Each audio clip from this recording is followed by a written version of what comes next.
So I'm glad that you're here. So thank you for being here, Dana. I'm really excited to talk to you today. And so talking to your mic. Absolutely. Yeah. So we're going to practice a little bit. Okay. So I'm glad you're here. I'm excited to ask you some questions because my viewers, they're trying to make changes in their life. And so I think you have some interesting wisdom that you might be able to share with them. So to start us off though, I guess I just want to begin with when you think back to when you were a child, because I think when we're kids, we kind of have no fear. And as adults, we start get held back by fear and stuff like that. So when you think back to being a child, what's something that you used to do just like fearlessly? Oh, well, I grew up on the ocean. And on boats. And actually, I wasn't allowed to be afraid. My dad had us working and doing things. So I'm out on boats in rapids, towing barges with sidewinders and shit. So I actually found out many, many years later that I didn't acknowledge fear. Ooh. Yeah. But yeah, I was pretty fearless. I mean, I went off rock swings at the lake, smashed my knees into the cliff when I was 15. And yeah, just hair straight back, eyes of water. And I mean, we drove drunk. We were crazy. And it was the late 70s.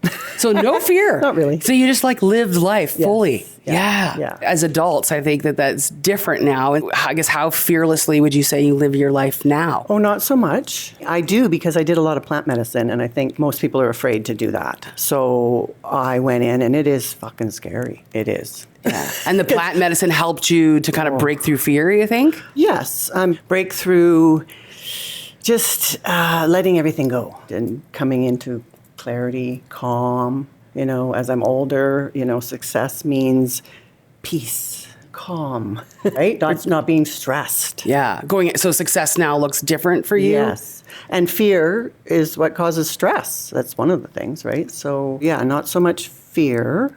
Maybe fear about stepping out into my next phase of my life. I am holding back a little bit, but it might just not be right timing yet. That's true too. Yeah. But you have stepped into different things. I mean, so I know of some of the changes and the things that you've been through in your life, and that fear is often something that keeps people from making changes. How do you think that you've worked through fear to keep you to not we have stop fear, you? but do it anyways. I just go. I always say I'm not afraid of bears. I grew up with bears and cougars and a big piece of it is I wasn't allowed to be afraid. I'd get in trouble. But it helped. I mean, it pushed me through life. So how do you then, if you think about not being allowed to be afraid, so then how do you tap into that now as an adult when it comes to taking chances or doing different things? How do I tap into it? Well, like I said, you just have to go. I know that everything works out. If it's meant to be, it will flow. Take steps, do things, and then, if there's a roadblock, I've learned that's not the right path. Ah, right? okay. So if it's not flowing, if something keeps stopping or someone says no, then don't. Back in the day, they taught us, I took a lot of courses, keep going, make it happen, do this, do that, do whatever it takes. No. Now I know that it's something called flow. So take steps, do things, but if it's not moving easily, then it's not the right thing. Yeah, it's like a sign or something. Yes. That's not meant to be. We can't make it happen. Well, we can, but is it the correct direction, the right thing for me? So I'm all about flow now. So it sounds like you believe then that if you're in pursuit of some sort of a goal or a dream or a change or something, that if you're going down that path and it is happening, that's a good sign, keep going. But if it's not, then maybe that's a sign that you should be going in a different direction. Try something else. Is that what you mean? Yes. Yeah, absolutely. Interesting. Yeah. Interesting. So when you think back over the course of your life in terms of like a decision that you made that took like incredible courage, what one thing comes to mind? Oh, good Lord. Probably the first one was leaving my husband when I was 26 with 2 kids. Oh, yeah. Not a very nice person, and I had no job and no money, and it was very stressful, and I went through lots of crazy times. I mean, the other big decision I think I made was when my son disappeared, was because I had lost my dad, I'd lost my daughter's dad, I'd lost a lot of friends, so I've been through a lot of death, but this time I went, oh shit, what are we going to do, Dana? Yeah. How are we going to handle this? Because I drank when my dad died, I was 20. Drank. I don't know what I did when my daughter's dad died, but I pretty much shut, you just keep going, ignore it. So this time I really sat myself down and said, what are we going to do? How are we going to do this? So yeah, I kept my head above water, and sure, there's a lot of emotional bypassing, that happens, but it's like a superpower. Some people aren't capable of doing that, so they end up in bed for a year and on medications, I didn't. So, but sooner or later, you have to stop the bypassing and feel. Feel. And deal. Feel and deal. Feel and deal. Ooh, yeah. And so sounds like it required some serious courage. So, but how did you stepping into that courage actually change you, do you think? I have a lot more peace because, again, it's all about acceptance, letting go, and trusting life. People suffer because they hang on. They won't let go. That causes suffering. That's a resistance, right? So acceptance, letting go, and trusting the universe. Trust the flow. Trust that everything will be okay. I mean, it doesn't feel like it, and it's not for large periods of time. Yeah. It's not okay at all. But something will come along, or you will get a different mindset, or if you're willing. And, like I'm always searching since I was 18. Searching for what? What do you mean? Peace, knowledge, higher truths, spiritual connection. Spiritual connection was the big one, I think, since I was a teenager. Interesting. I know.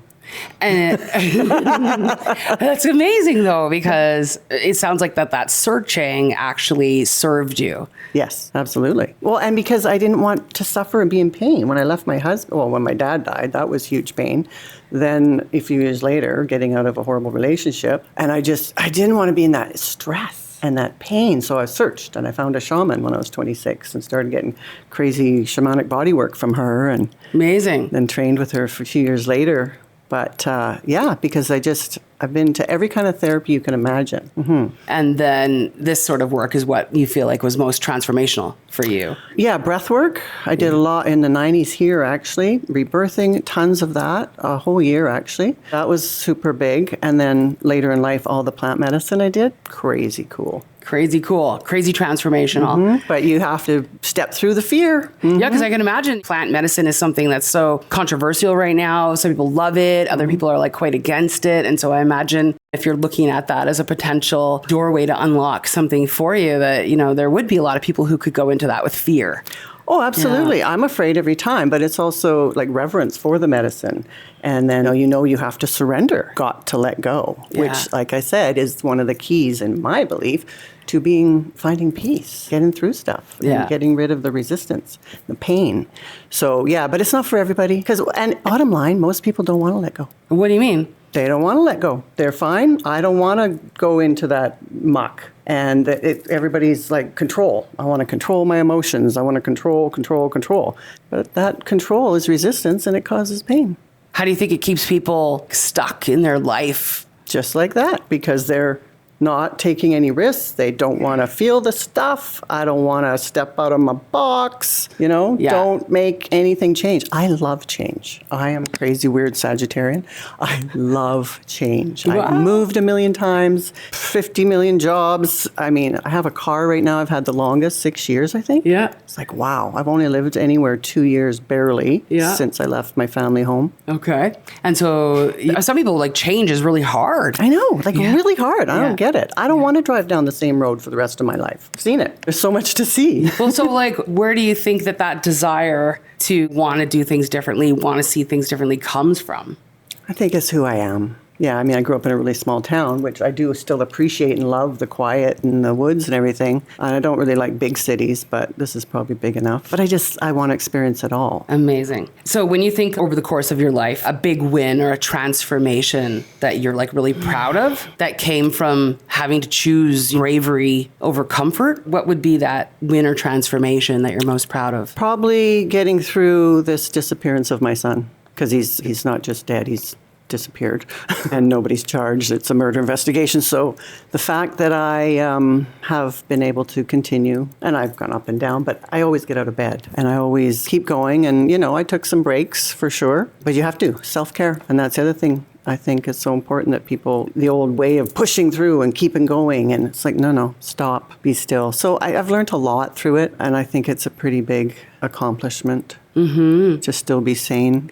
Totally, because I think that some people... and laughing. Yeah, well, even finding joy in anything. Because, this is your son. To have your son go missing and not have answers, that's huge. And to still be able to move forward and go after things that matter to you in life while you're navigating that's got to be freaking hard. Yeah, I think so. like I said, it's had its ups and downs, and I don't know. And as a single woman, I don't have that support. I have friends, but people don't have the capacity to really hold you where you're at. Everybody's got stuff going on in their lives, and that was something I learned early on too, because I had expectations of people, my family, my friends, and didn't really pan out. Yeah, like why aren't they supporting me the way I need? Why can't they say the right things? Why can't they do the right things? And then I can really relate to that. Yeah, but we have expectations, and then I really had to sit with that and feel into it. And people are doing their best. They care. They might not be able to show it or show up, but it's just humans. That's a big mindset shift. It is. I know I felt like that for a lot of years too. I wanted and expected people to be a certain way for me. Yeah, what's wrong with you? Yeah. Come on, people. Yeah. Come on. So you said like moving through this huge situation that you experienced with your son. What do you think almost stopped you from being able to like choose to be brave and go through that? What's almost stopped me? What almost stopped you? Would it have been internally something for you? Or because I mean, I think a lot of people in that moment, they could just like totally go, that's it, man. They could go inside. They could isolate. They could, Okay, so I was in denial for the first year. I gave him a year because I thought he was hiding. And when told me that they believed he was murdered and met with foul play, blah, blah, blah, they didn't do it in a very good way. And I'm still very angry with them. But I didn't process it. I didn't believe them, which would have been nice if I had believed them because it would have saved me some time in denial. But that was my process. So 1 year later, I went into full, and not that I hadn't been grieving, probably cried every night. But no, nothing stopped me. I mean, denial did, but it served its purpose. And I mean, that's one of the stages of grief. It's just a thing. So the denial could have stopped you for longer, but it didn't. No, I gave him a year. How do you think the denial helped you, if at all? Well, it keeps you from having a full-blown meltdown and incapable of... Kept you sane. Yeah, somewhat. Yeah, for sure. Because I think it gave me time to process and, to sort of get used to the idea.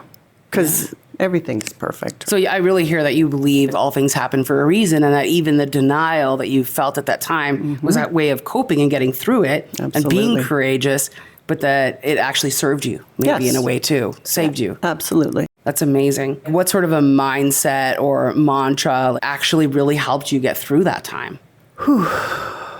Well, my dad always used to say, everything comes out in the wash.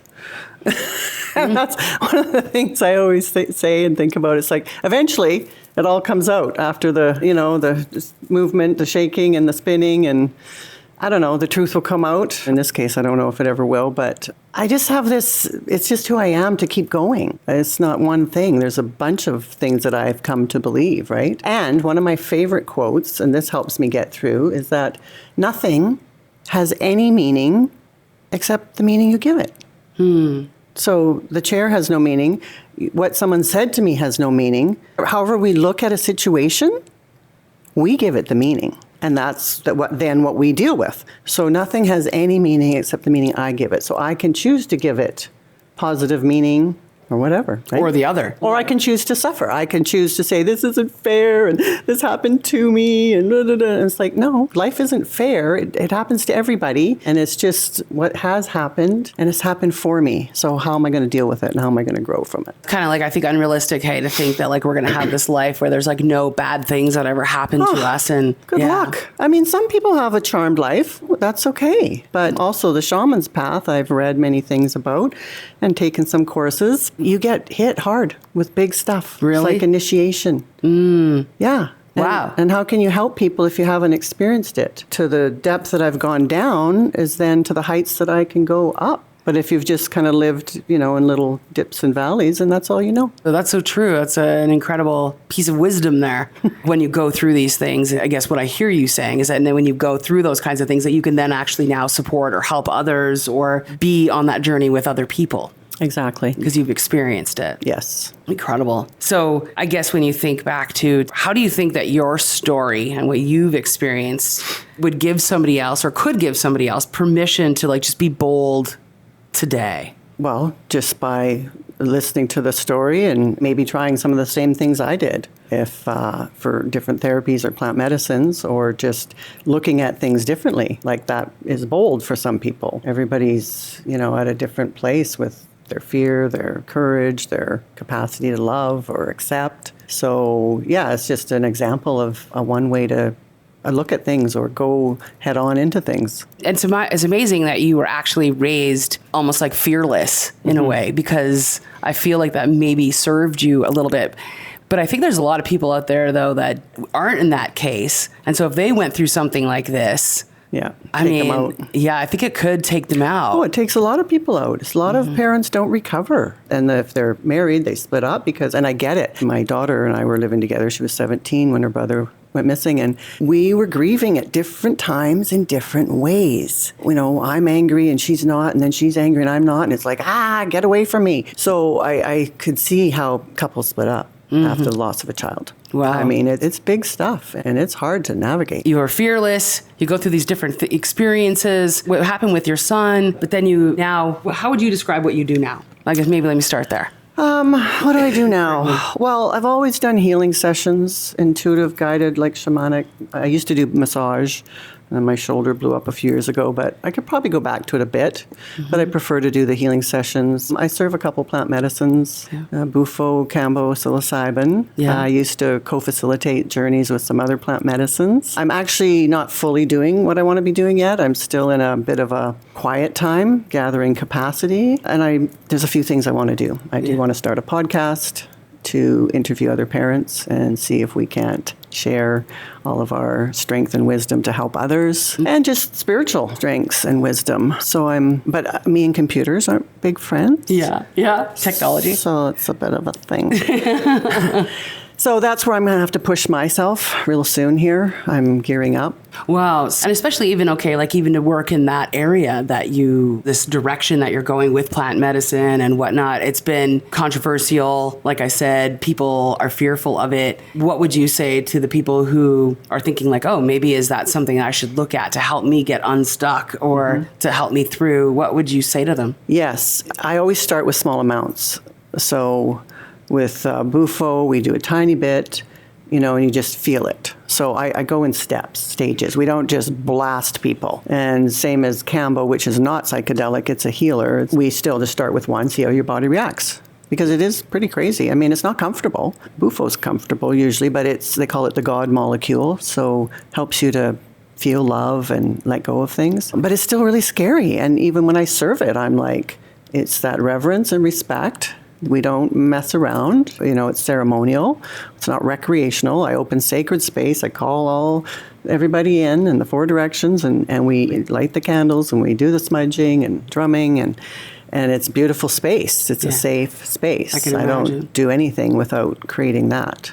So, I mean, people can stick their toe in, but breathwork's powerful. Too. So, because plant medicine, if people are just really scared, then don't do it. And, and I've served a couple friends who they resisted even in it, and they got to see how fearful they are or control. Not wanting to let go. So just that little bit. And if you're not willing to let go, then don't let go. Yeah. You do you. So don't push yourself into fear. No, I mean, it doesn't always work, because even in plant medicine is very powerful. Well, psilocybin would be really great because it's beautiful too. And you can't really resist it. It's happening. Ayahuasca is another one. I don't serve, but I've done it, and it's intense. But yeah, psilocybin's beautiful. And microdosing. Start microdosing. You don't feel it, and it's got incredible effects for the brain. Wow. And trauma. Yeah. Interesting. Well, in terms of even just what we've all talked about here so far today, what message, if somebody's going through something difficult like you went through, and they just want to give up and they don't want to pursue their dreams anymore, they just want to give up, period, on life. What message would you want to give to them? Well, you have to find a reason to live. What is your reason? Why are you here? I mean, children, relationship, I like rocks, crystal, find something to hold on to. Are you a great cook? Start cooking. Creativity is incredible. Get outside, for one. You've got to get outside. Put your feet in the ground. We're electrical, magnetic beings. We need grounding. So you've just got to take the steps.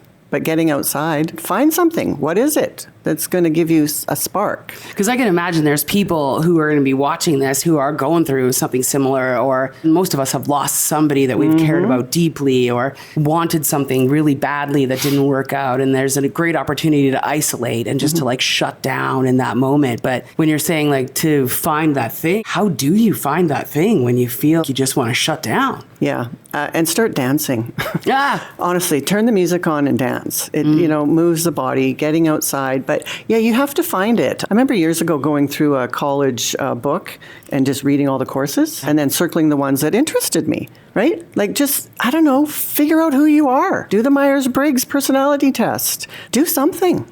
Get curious about yourself, it sounds like. Yes, but find some creativity too, whatever it is, gardening, cooking, dancing, music. Music's great. I'm a big music fan too. Me too. It's like healing. Yes. Yeah, incredible. So it sounds like find your why, find what drives you. And if you're not sure what that is, then get curious, tap into some of these other things to try to like learn more about yourself. Is that what you mean? Yes, absolutely. Yeah. Take a course. I don't know, ask your friends. Yeah, we've all got interests, hobbies. And if you don't, that's a problem too. Yeah. Especially as you age. That's people who live long have connection and they have interests. What do we want to do with our time and with our brain? Keep the brain going. Cool.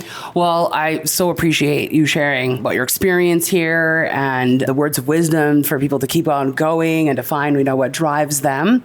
I really appreciate you sharing that, Dana. And I guess in closing, if there's something that you just, one last message you want to leave people with who are stuck and just feel like they can't go forward, that would be?